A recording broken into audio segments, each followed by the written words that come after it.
24절과 25절 말씀 제가 봉독을 해드리겠습니다. 예, 하나님의 말씀 레위기서 23장입니다. 창세기, 출애굽기, 레위기 그렇죠.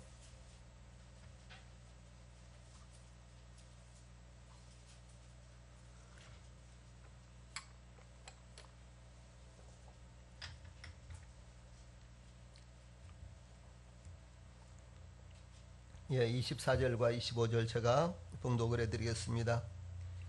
이스라엘 자손에게 말하여 이르라. 일곱째 달 곧 그 달 첫날은 너희에게 쉬는 날이 될지니 이는 나팔을 불어 기념할 날이요 성회라. 어떤 노동도 하지 말고 여호와께 화제를 드릴지니라. 아멘. 자, 앞에 보시고 한번 같이 읽읍시다. 레위기서 23장 24절과 25절 앞에 보시고 시작. 이스라엘 자손에게 말하여 이르라. 일곱째 달 그 첫날은 너희에게 쉬는 날이 될지니 이는 나팔을 불어 기념할 날이요 성회라. 아무 노동도 하지 말고 여호와께 화제를 드릴지니라. 아멘. 오늘은 하나님의 말씀 레위기서 23장 24절로 25절 말씀을 통해서 설을 맞이하면서 이런 주제로 함께 은혜를 입기를 원합니다. 이 설이라는 말은 새해의 첫머리라는 이와 같은 뜻이고 또 첫날이라는 이와 같은 뜻입니다. 그러므로 원일, 원단, 정조, 세수, 세초, 세시, 연두, 연시 등 아주 다양한 말이 사용됐는데 이런 말들이 의미는 전부 다 똑같습니다. 그런데 이렇게 이제 언어로서는 아주 다양한 말들이 이렇게 사용이 됐습니다. 그 설의 풍습이 여러 가지가 있죠. 제기차기도 있고 그 다음에 윷놀이도 있고 그래서 가장 보편적으로 하는 것이 윷놀이인데 요즘은 그것도 좀 시들해진 것 같아요. 그렇죠. 한 20년 전만 해도 교회에서도 윷놀이 참 많이 했어요. 방석 바닥에다 놓고 이렇게 윷놀이 하면서 얼마나 즐겁게 윷놀이 하고 또 그러면서 또 준비해서 또 음식을 먹고 그랬는지요. 그런데 이런 이야기가 있습니다. 이 설날 이야기로 설날 밤에 야광이란 귀신이 사람들이 사는 마을로 내려와 아이들의 신을 신어보고 발에 맞으면은 신고 간다는 이와 같은 속설이 이야기가 있었습니다. 그런데 이제 신을 잃어버린 아이는 그의 운수가 불길하다고 해서 모두들 설날 밤에는 신을 감추고 이렇게 잠을 잤답니다. 그리고 또 한 가지는 이제 채를 마루에나 채를 기둥에다가 채 있잖아요. 얼금이 이 채를 마루나 기둥에다가 이렇게 걸어 놓는데 이 야광기가 오면은 그 채에 구멍을 세느라고 밤새도록 그 채에 구멍을 세고 그런데라고 아이들의 신발을 신어보는 것을 잊어버리고 그러다가 날이 환하게 밝아오면 그냥 이렇게 떠났다라고 이렇게 합니다. 그래서 그것을 막기 위해서 설날 밤에는 그 기둥에다가 혹은 벽에다가 이렇게 채를 여기저기다가 걸어놓는 그런 풍습이 있었는데 정말 옛날에 저희들 어렸을 때는요 채를 걸어놨어요. 근데 그때는 그걸 몰랐는데 제가 나중에 인터넷에서 찾아보니까요 그런 의미가 담겨져 있더라고요. 참 재밌는 이야기입니다. 그래서 이 설날을 통해서 모두 다 복을 받기를 원하고 모두 다 설날을 통해서 그 해만은 건강하고 그리고 그 해만은 모든 일들이 잘 되고 그러기를 서로 축복해 주는 이와 같은 날이 바로 설날입니다. 그래서 사랑하는 우리 모든 성도들도 금년 한 해는 모두 다 건강하시기를 바랍니다. 그리고 가정과 그리고 하시는 모든 일들 또 자녀들과 모든 일들이 우리 주님의 놀라우신 은혜와 또 복으로 잘 되시기를 간절히 바랍니다. 이스라엘의 설날은 7월 1일입니다. 우리는 음력으로 정월 1일이죠. 그런데 이스라엘은 7월 1일이 설날인데 이 날을 신년절이라고 이렇게도 부릅니다. 신년절. 그리고 또 이 성경적으로 보면은 나팔절이라고 이렇게 부르는데 히브리어로는 로시 하샤나라고 이렇게 부릅니다. 그래서 이 설날이 이 나팔절이고 그리고 로시 하샤나라고 이렇게 부르고 있습니다. 근데 이게 종교력으로는 7월인데 민간력으로는 1월에 해당됩니다. 그래서 7월 1일이 이스라엘에서는 1월 1일이 되는 거예요. 근데 성경에서는 출애굽기 23장이라든가 레위기 23장 또 민수기에도 나오고요. 이런 말씀들을 보면은 이제 종교력으로 7월이라고 이렇게 나와 있는데 7월 1일이 바로 새해 첫날이라고 이렇게 말씀하고 있습니다. 그래서 이스라엘에서는 7월을 그 해를 새로 시작하는 달로 삼는 것입니다. 오늘은 우리의 민속설을 맞이하여 이 성경에 나오는 이 설이 어떤 의미가 있는지 상고를 하면서 교훈을 받기를 원합니다. 제일 첫 번째로 설날은 안식일로 지켰습니다.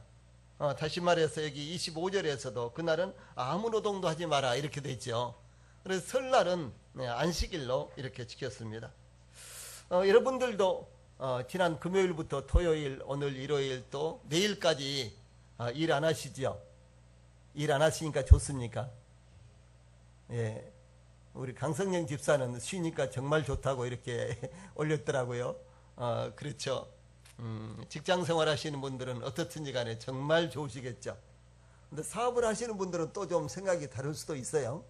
어떻든지 간에 이 설날은 이렇게 휴무입니다. 그래서 이스라엘에서도 그리고 성경에서도 이 초하루는 안식일로 지내라. 그래서 아무 노동도 하지 말아라. 이렇게 기록이 되어 있다는 것이죠.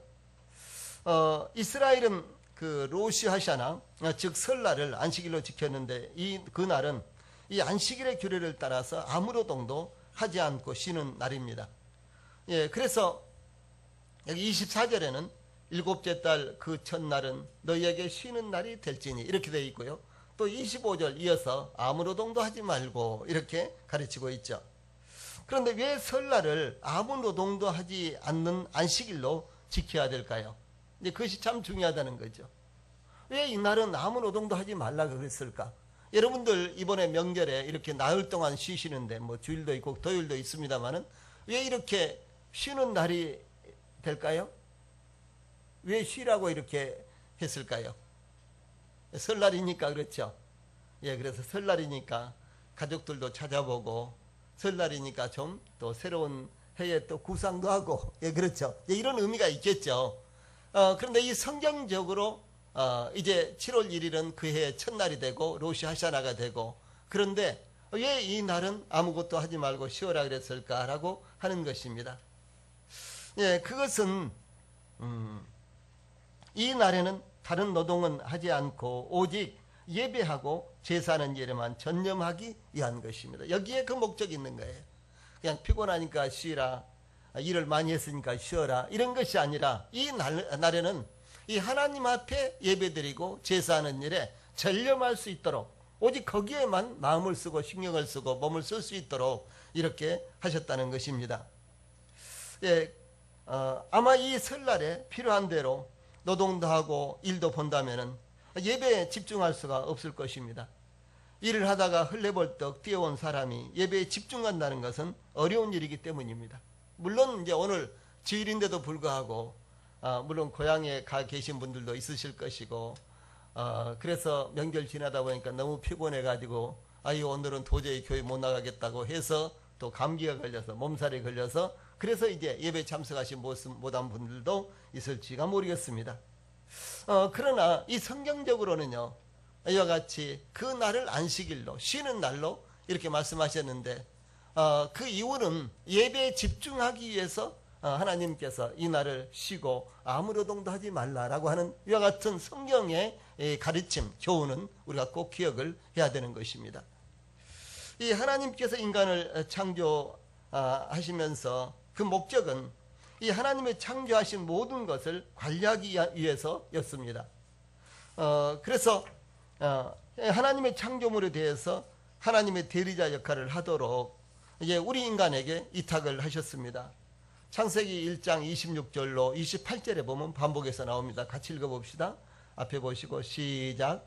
하나님이 이르시되 우리의 형상을 따라 우리의 모양대로 우리가 사람을 만들고 그들로 바다의 물고기와 하늘의 새와 가축과 온 땅과 땅에 기는 모든 것을 다스리게 하자 하시고, 하나님이 자기 형상 곧 하나님의 형상대로 사람을 창조하시되 남자와 여자를 창조하시고, 하나님이 그들에게 복을 주시며 하나님이 그들에게 이르시되 생육하고 번성하여 땅에 충만하라. 땅을 정복하라. 바다의 물고기와 하늘의 새와 땅에 움직이는 모든 생물을 다스리라 하시니라. 이렇게 말씀하셨어요. 예, 이와 같이 인간은 이 창조될 때부터 중요한 것이요, 창조될 때부터 노동이 주어졌다라고 하는 것입니다. 해야 할 일이 있었습니다. 특히 이 범죄한 인간은 필요한 음식을 얻기 위해서 땀을 흘리면서 힘써 일하도록 노동이 주어졌습니다. 예, 그래서 창세기 3장 17절에 너는 내 평생에 수고하여야 그 소산을 먹으리라. 그랬고, 또 창세기 1장 19절에 내가 흙으로 돌아갈 때까지 얼굴에 땀을 흘려야 먹을 것을 먹으리니 내가 그것에서 취함을 입었음이니라라고 이렇게 가르치고 있습니다. 예, 그러므로 부지런히 성실하게 일하는 것은 이 하나님의 뜻으로서 신성한 것입니다. 그래서 사랑하는 우리 성도들이 내가 무엇인가 일할 수 있다. 예, 그러면요, 그 일에 대해서 정말 감사하십시오. 예, 우리 권 집사가 지금 아기를 보고 있는데 참 아기를 보고 있는 것이 정말 행복하다. 예, 이렇게 생각을 하셔야 되는 거예요. 아유 귀찮아, 그것이 아니라 혹시 여러분들이 하신 일이 여러분들에게 있어서 별로 그렇게 좋게 생각이 안 들고 어떻게 나는 이 일을 좀 벗어날까, 혹시 이렇게 생각을 한다고 할지라도요, 그러나 우리가 주님 앞에서는 하나님 참 감사합니다. 내가 이와 같은 일을 할 수 있다는 것이 참 하나님 감사합니다. 내가 집에서도 이렇게 요리를 할 수 있고, 혹은 내가 또 학생으로서 공부를 할 수 있고, 이와 같은 것이 하나님 정말로 감사합니다. 이렇게 여러분들이 생각을 하셔야 되는 거예요. 왜냐하면 이 일은 하나님께서 우리들에게 명령하시고 주신 신성한 것이기 때문에 우리가 그것에 대해서 감사한 마음을 가져야 된다고 하는 것입니다. 이 사도 바울은 필요를 따라 열심히 일을 했습니다.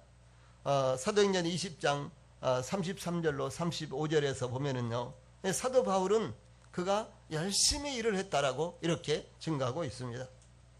또 뿐만 아니라 사도행전 18장에 보면 사도 바울은 장막을 만드는 기술자였어요. 그래서 실제로 장막을 만드는 일도 하셨습니다. 그래서 사도 바울의 이 동역자 이 브리스길라와 아굴라를 만났던 것도 장막 만드는 일을 하다가 그 일터에서 이와 같은 참 놀라운 동역자들을 만나게 된 것입니다. 그래서 우리 성도들도 그저 직장 생활하는 건 내가 오직 돈 벌기 위해서 다닌다고 생각하시지 말고 하나님께서 우리 성도들을 위해서 예비하신 영혼들을 거기서 볼 수 있어야 되는 거예요. 얼마나 놀라운 일입니까? 사도 바울이 그 선교비가 넉넉치를 못했어요. 그래서 자주 사도 바울은 기회만 있으면은 이렇게 장막 만드는 일을 했습니다. 그런데 이 장막 만드는 일을 하다가 정말로 놀라운 동역자 브리스길라와 아굴라, 이 로마서에 보면 브리스길라와 아굴라가요, 우리는 사도 바울을 위해서 우리의 목이라도 언제든지 내줄 수 있다라고 하는 이와 같은 정말로 놀라운 동역자입니다. 이런 동역자를 일터에서 만나려고는 어떻게 상상을 했겠습니까?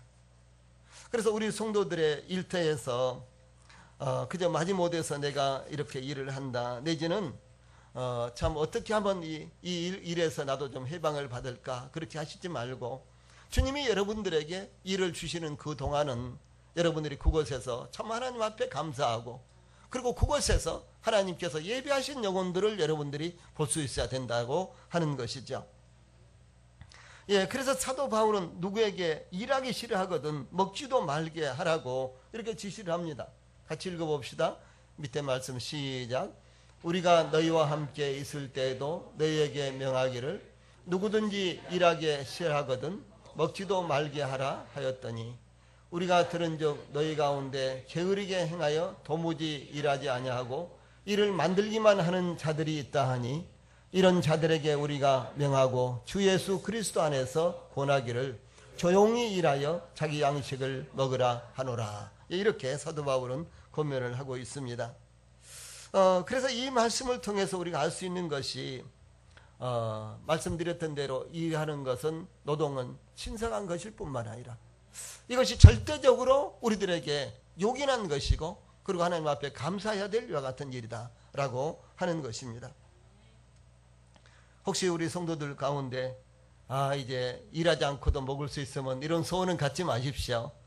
예, 연세가 많으셔도 무엇인가 일할 수 있다면요 그것을 하나님 앞에 감사하고 그것을 행복으로 여기시기를 바랍니다.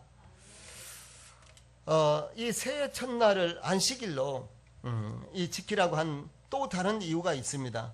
그것은 새해 첫날 하나님께 드리는 예배에 집중하도록 한 것인데 그렇게 함으로 1년 내내 예배에 집중하도록 하기 위한 것입니다.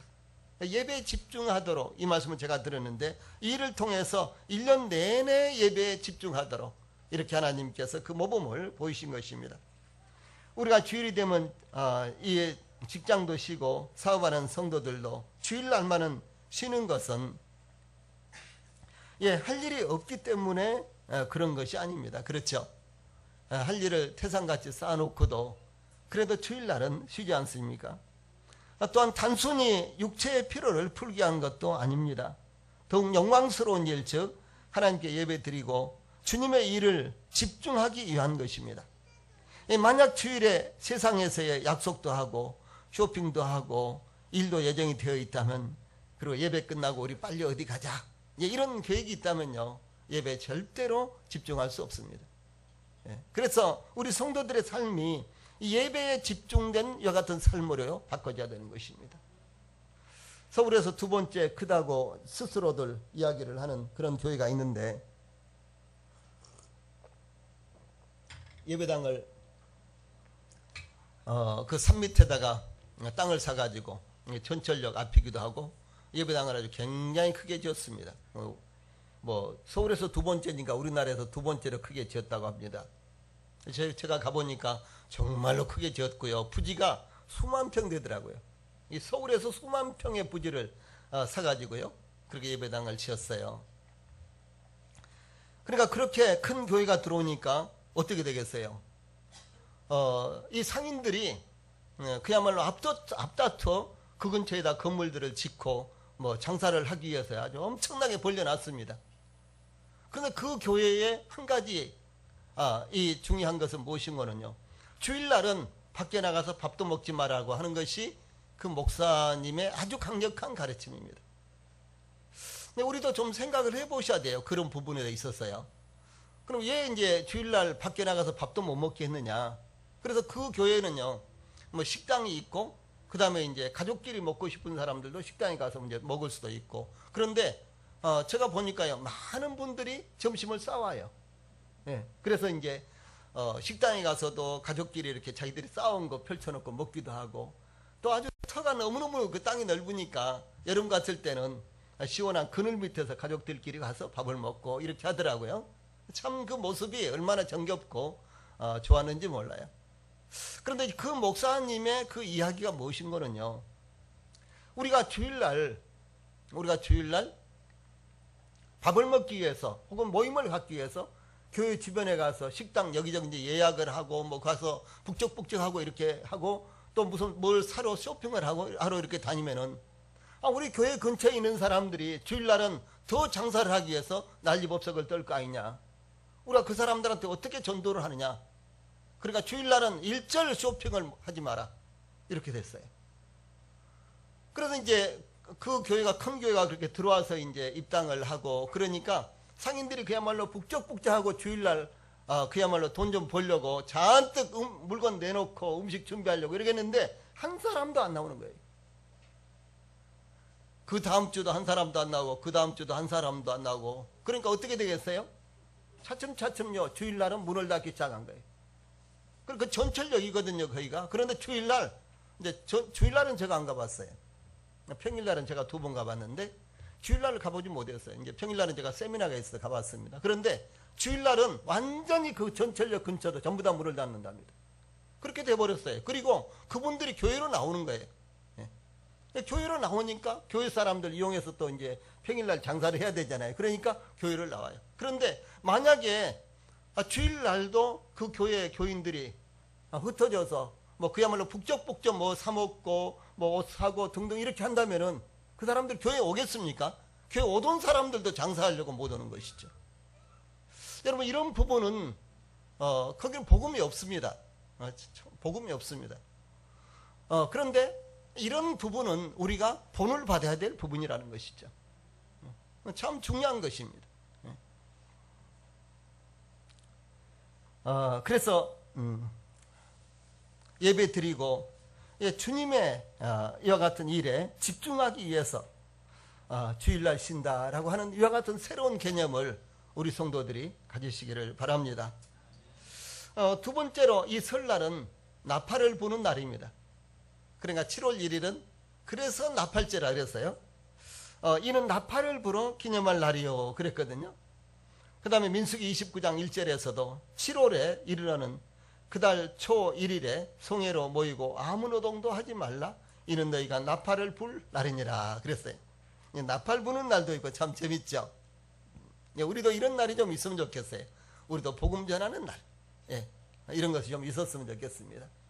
또 내지는 우리도 서로 사랑하는 날, 서로 헌신하는 날, 이런 날들이 참 있었으면 좋겠습니다. 그래서 이 7월 1일 날, 7월 첫날은 나팔절이라고 부르는 것은 나팔을 불기 때문에, 나팔을 불었기 때문에 바로 이 날을 나팔절이라고 이렇게 부른다는 것이죠. 민수기 10장에 보면은 하나님께서 은나팔 2개를 만들 때 은을 두들겨서 팡팡 때려서 이렇게 만들도록 지시를 합니다.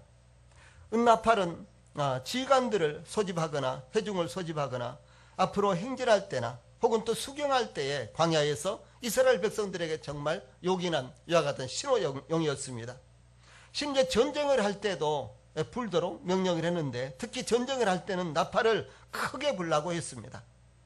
또한 이 정한절기에 여러 가지 절기가 있었죠. 정한절기에 이 번제물과 화목제물을 드릴 때 또 나팔을 불도록 이렇게 하셨습니다. 이 나팔을 불면 하나님께서 이스라엘을 기억하시겠다고 말씀하셨습니다. 또한 이 나팔은 이 제사장들이 불도록 했는데 이것은 대대로 영원한 율례라고 이렇게 말씀하셨는데 이 나팔을 제사장이 불도록 한 것은 이 나팔 부는 자체가 예배요. 나팔 부는 자체가 제사라는 이와 같은 의미가 담겨져 있는 것입니다. 그래서 민수기 10장 10절에 또 너희의 희락의 날과 너희가 정한 절기와 초하루에는 번제물을 드리고 화목제물을 드리며 나팔을 불라. 그러니까 나팔절날 특별히 이렇게 하라는 것이죠. 물론 평상시에도 번제와 화목제를 드릴 때 나팔을 불었습니다. 그런데 7월 10일 날은 7월 1일 날은 더더욱 중요한 날로서 이 날은 나팔을 계속해서 부른 날입니다. 그 다음에 보면 그로 말미암아 너희의 하나님이 너희를 기억하시리라. 나는 너희의 하나님 여호와니라. 나팔을 부려야 되는 이유가 바로 여기에 담겨져 있습니다. 그래서 이제 나팔을 부는 이와 같은 목적은 너희 하나님이 너희를 기억하리라 라고 하신 말씀입니다. 하나님께서 이스라엘의 하나님이시라는 것을 의미합니다. 하나님께서 이스라엘의 예배를 받으시며 이스라엘의 왕이 되심을 선포하는 이와 같은 것이 바로 나팔이라는 것이죠. 나팔을 부는 것은 그러니까 무슨 의미가 있는 거는 하나님이 이스라엘의 하나님입니다. 하나님이 우리의 왕이십니다. 하나님이 이스라엘을 다스립니다. 이제 이런 의미가 이 속에 담겨져 있다는 것이죠. 그래서 하나님께서 7월 1일 이 나팔절 날은 나팔을 불도록 했는데 이 날은 온종일 나팔을 불라고 이렇게 말씀을 하신 것입니다. 그래서 특별히 설날을 나팔절이라고 이렇게 부른 것은 다른 절기에 나팔을 부는 것과는 좀 달랐습니다. 이 다른 절기에는 은나팔을 불었지만 나팔절과 대속제일에는 양각나팔 즉 뿔나팔을 불렀는데 이것을 가리켜서 쇼파르 이렇게 부릅니다. 쇼파르. 그래서 이 쇼파르를 이제 불렀는데 또한 다른 절기에는 제물 위에 나팔을 불었지만 나팔절에는 모든 사람들에게 알리기 위해서 나팔을 불렀다는 거죠. 그래서 이 7월 1일 날 나팔은 좀 다른 이와 같은 나팔입니다. 그래서 일반적으로 조금 전에 말씀드린 대로 다른 절기의 나팔은 이렇게 하나님께 우리가 예배를 드립니다. 그런 의미로 나팔을 불었는데 7월 1일 날의 나팔은 예, 하나님이 이스라엘의 하나님이십니다. 예, 이것을 온 세계에 알리기 위해서 나팔을 부른 이와 같은 의미가 담겨져 있다는 것이죠. 또 그런가 하면 나팔은 복음을 전파하는 것을 의미합니다. 예, 나팔절이 지난 10일 후에는 대속죄일입니다. 그러니까 7월 10일 날은 대속죄일인데, 대속죄일은 모든 백성들의 죄를 대속하는 날입니다. 특별히 구약시대에 대속죄일은 굉장히 중요했습니다. 이 대속죄일의 표본이 바로, 대속죄일의 이 표본이 바로 예수 그리스도이십니다. 예수님이 십자가에서 죽음을 당하실 때 우리의 모든 죄가 단번에 대속이 됐죠. 그런데 구약의 제사는 그렇지 못했어요. 죄를 범하면은 송아지도 가지고 가야 되고, 염소도 가지고 가야 되고, 어린 양도 가져가야 되고, 심지어 그것마저 능력이 없는 사람은 산비둘기 새끼나 집비둘기 새끼라도 잡아서 가지고 가서 희생제물을 대속제물로 드려야지만 죄가 용서됐습니다. 예, 그런데 이제 얼마나 죄를 자주 범해요. 그렇죠? 여러분들도 죄 자주 범합니까? 예, 우리도 모르는 사이에 죄를 범하지 않아요. 우리의 눈이 죄를 범하고, 우리의 머리가 죄를 범하고, 우리의 생각이, 우리의 언어가 죄를 범하고, 우리의 손발이 죄를 범합니다. 그런데 우리가 죄를 범해놓고도요, 죄인지 아닌지 모르는 죄도 있어요. 그렇죠? 또 죄를 범했는지 범하지 않았는지 모르는 죄도 있고요. 그 다음에 잊어버린 죄도 있다는 것이죠. 그러면은 죄를 범해놓고 잊어버리면 제사를 지낼 수 있겠어요? 없겠어요? 못하지요. 그래서요, 죄를 범해놓고도 잊어버린 죄, 또 죄를 범해놓고도 죄인지 아닌지 잘 분간이 안 가는 죄, 이런 죄들을요 몽땅 1년에 한 번씩 몽땅 용서하는 이와 같은 속죄 제사를 드리는 날이 7월 10일입니다. 그리고 7월 10일 날 속죄제는 그냥 보편적으로 우리가 지은 죄를 용서받기 위해서 드려지는 제사가 아니라 7월 10일 날 대속죄일은 우리가 죄를 범하고도 모르는 제사, 모르는 죄, 우리가 죄를 범하고도 잊어버린 죄, 또 그런가 하면 또 국가적으로도 죄를 범했지만은 또 그것이 이제 잊혀졌다든가 또 드리지 못한 이와 같은 제사 때문에, 그래서 이 모든 죄들을 한 번에 1년에 한 번씩이요, 7월 10일 날 대속죄일에 용서받는 그와 같은 제사가 대속죄일입니다. 그래서 이 제사는 예수 그리스도의 십자가의 구속을 가장 잘 표현하는 이와 같은 제사, 7월 10일 날 제사입니다. 예, 그래서 이제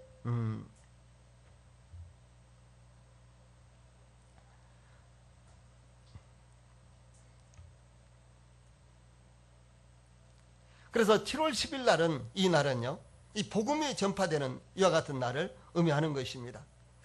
예, 그래서 이제 대속죄일은 복음이 이루어지는 갈보리 언덕의 십자가에 이와 같은 의미를 담고 있습니다. 복음은 나팔 소리가 퍼져나가듯이 예루살렘으로부터 시작해서 온 유대와 사마리아와 땅끝까지 전파되고 있습니다.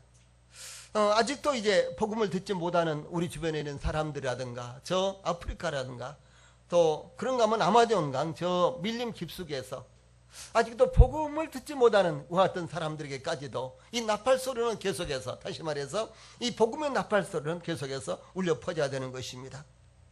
나팔 소리가 울려 퍼지는 것은 대속죄일이 가까웠다는 것을 알리는 것과 같이, 이와 같이 복음이 온 세상에 전파될 때 주 예수님께서 다시 오실 것이라고 이렇게 기록을 하고 있습니다.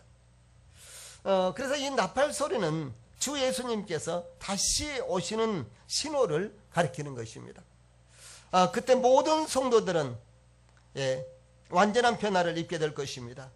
땅에 있는 성도들은 주 예수님처럼 변화된 몸을 입을 것이고, 이제 육체적으로 죽은 성도들은 다시는 죽지 않을 몸으로 변화가 될 것입니다. 나는 지금 무릎이 너무너무 아파서 걷지를 못하겠어. 나는 이놈의 관절 신경통 때문에 겨울만 되면 도저히 살 수가 없어. 뭐 그런 등등. 나는 왜 이렇게 머리가 지긋지긋 아프기만 하지? 나는 자칫하면 배탈이나. 여러분, 우리들 몸에 있는 이와 같은 질병들이 얼마나 많습니까? 그러나 주 예수님께서 다시 오시고 우리가 그때 변화가 될 때는요, 슬픔도 눈물도 고통도 이와 같은 것들이 완전히 사라지는 것입니다. 영원하신 하나님이신 주 예수님처럼 우리가 변화되는 이와 같은 시점이 바로 주 예수님께서 다시 오시는 그 시점이기 때문에 모든 성도들의 소망이 바로 주 예수님이 다시 오시기를 간절히 바라는 것입니다. 그래서 데살로니가전서 4장 16절 17절에 보면 주께서 호령과 천사장의 소리와 하나님의 나팔 소리로 이랬어요. 예, 하나님의 나팔 소리가 울려 퍼질 때 주님이 다시 오십니다. 나팔 소리로 친히 하늘로부터 강림하시리니 그리스도 안에서 죽은 자들이 먼저 일어나고 그 후에 우리 살아남은 자들도 그들과 함께 구름 속으로 끌어올려 공중에서 주를 영접하게 하시리니 그리하여 우리가 항상 주와 함께 있으리라.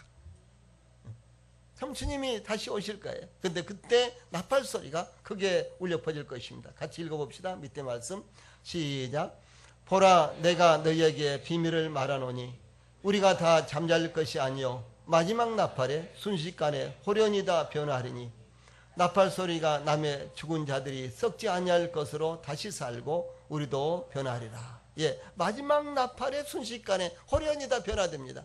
예, 우리가 어떻게 변화가 되는지도 모르는 사이에 우리가 다 변화가 되는 거예요.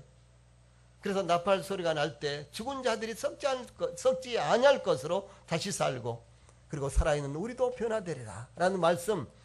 그래서 데살로니가전서 4장 16절 17절과 이 말씀은 13절부터 17절까지 이어집니다. 그리고 고린도전서 15장 51절과 52절 말씀은 똑같은 말씀입니다. 예, 그 마지막 나팔 소리가 울려 퍼질 때 우리가 변화될 것을 이렇게 이제 가르치고 있습니다. 그러므로 사랑하는 우리 성도님들, 마지막 나팔 소리를 간절히 사모하고 기다리십시오. 예, 그 나팔 소리에 우리 성도들이 그 나팔 소리가 울리기를 간절히 기다리고 그리고 또 사모하고 계셔야 되는 것입니다. 이 세 번째, 이 첫날은, 그러니까 설날은 거룩한 모임이 이루어지는 날입니다. 우리 성도님들도 일가 친척을 찾아보신 분들도 계실 거고, 옛날만큼은 지금 그렇게 잘 되질 않습니다. 그런 풍습이 많이 사라지고 있습니다만, 그런데도 불구하고 그래도 오랫동안 만나지 못했던 분들도 찾아보기도 하고 전화하기도 하고 그렇죠. 그래서 이 설날은 그러니까 이스라엘의 이 설날 7월 1일 나팔절에는 이 거룩한 모임이 이루어지는, 그것을 가리켜서 성회라 그러죠. 성회. 거룩한 모임이 이루어지는 이와 같은 날입니다. 그래서 이 날을 성회라 이렇게 했죠. 성회라. 예, 나팔 소리가 울려 퍼지면 전국 각처에 살던 이스라엘 백성들은 그들의 하던 일을 중단하고 예루살렘으로 모이거나 또 모일 준비를 이렇게 했습니다. 혹은 각처에 있는 회당 등으로 모이기도 했습니다. 이 나팔절에는 모두 다 100% 예루살렘으로 모이는 것은 아니었습니다. 그러나 많은 분들이 예루살렘에 모여서 하나님 앞에 예배를 드렸습니다. 이 나팔절은 안식일로 지켜지기 때문에 그날에는 아무 일도 하지 않았습니다. 그런데 예루살렘과 회당으로 모이는 일만은 허용을 했어요. 예. 그러니까 나팔절도 안식일이라 그랬죠. 그리고 안식일 날은 우리가 일반적으로 알고 있는 것이 무엇입니까? 오리 이상 걸으면 안 되죠. 예, 그런데 실제로 오리는 아닙니다. 제가 말씀드릴 텐데, 그런데 예루살렘까지 가는데 우리 집에서 하루가 걸려. 그래도요, 안식일 날도 예루살렘까지 걸어가도록 했어요. 예.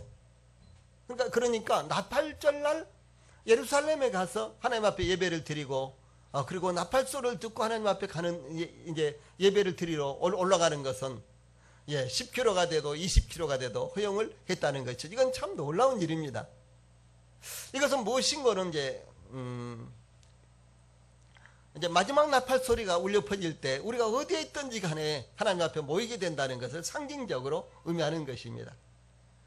예, 탈무드 미시나에 보면요, 이런 말씀이 나와요. 안식일의 여행 거리는 최대한 2000규빗, 2000규빗이면 한 1km 정도 남짓밖에 안 됩니다. 1규빗이 뭐 50cm라고 해도 2000규빗이면 1km밖에 안 되죠.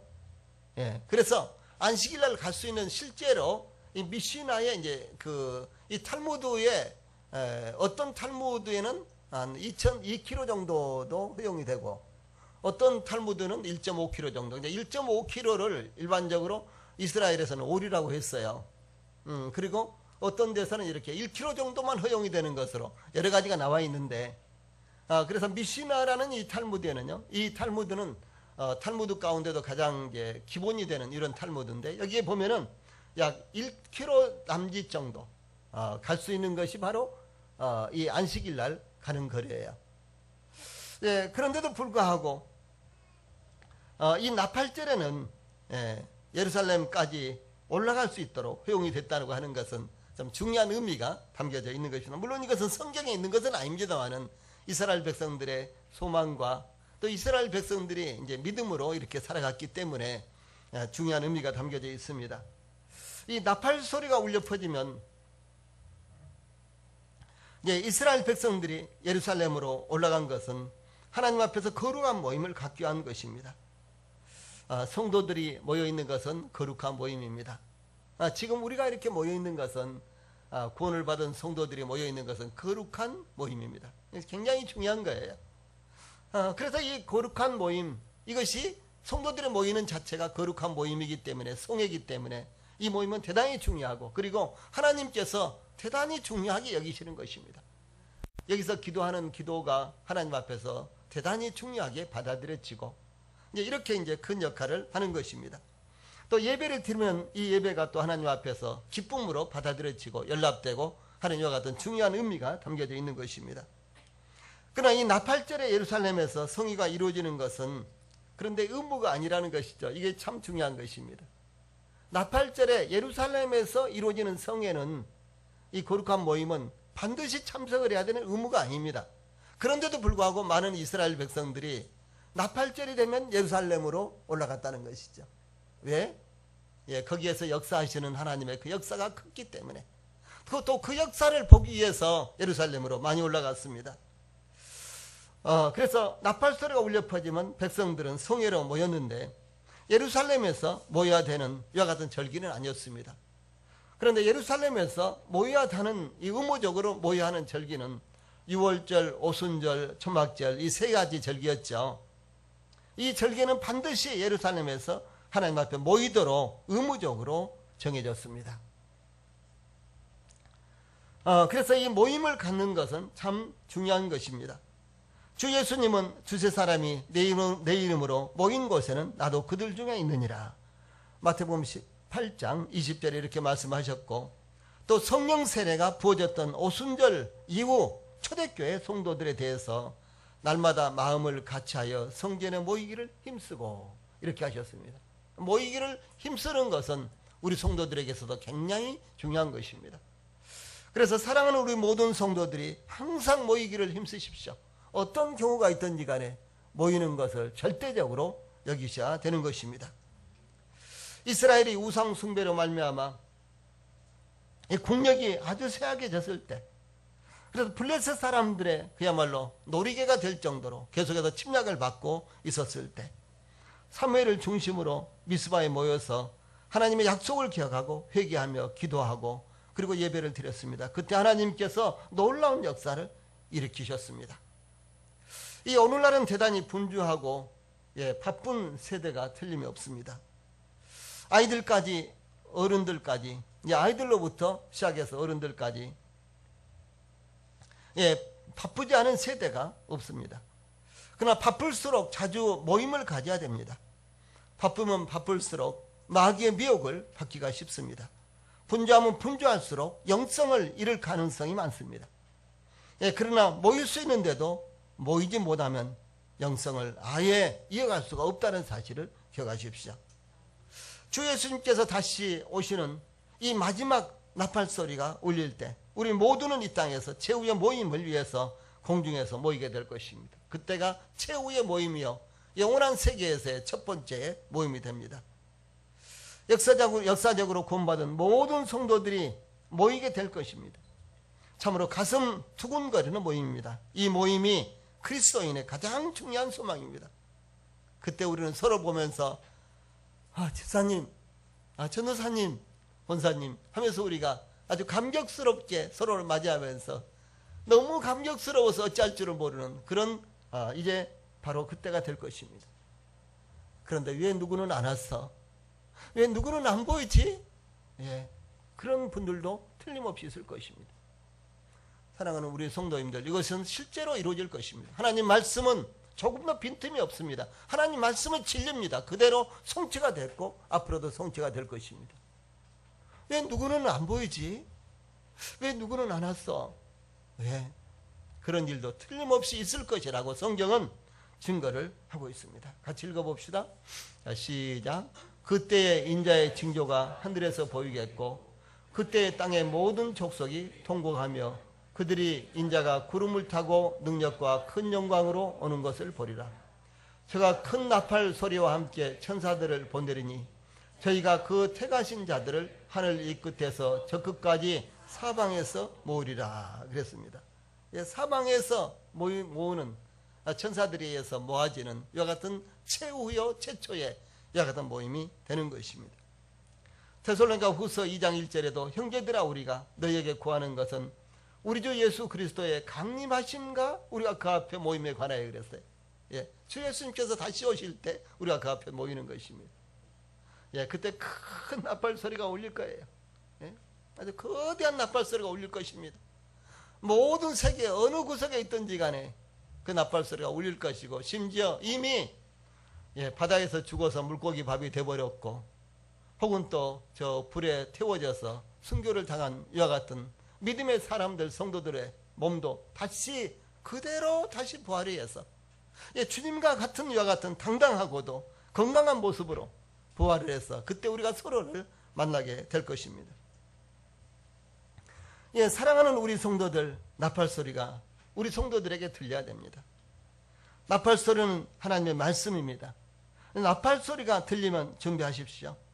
주 예수님 앞에서 모든 성도들이 찬송하며 모이게 될 때를 위해서 우리 성도들이 나팔 소리 곧 말씀이 전해질 때 준비를 하시기를 바랍니다. 찬송 부르시겠습니다.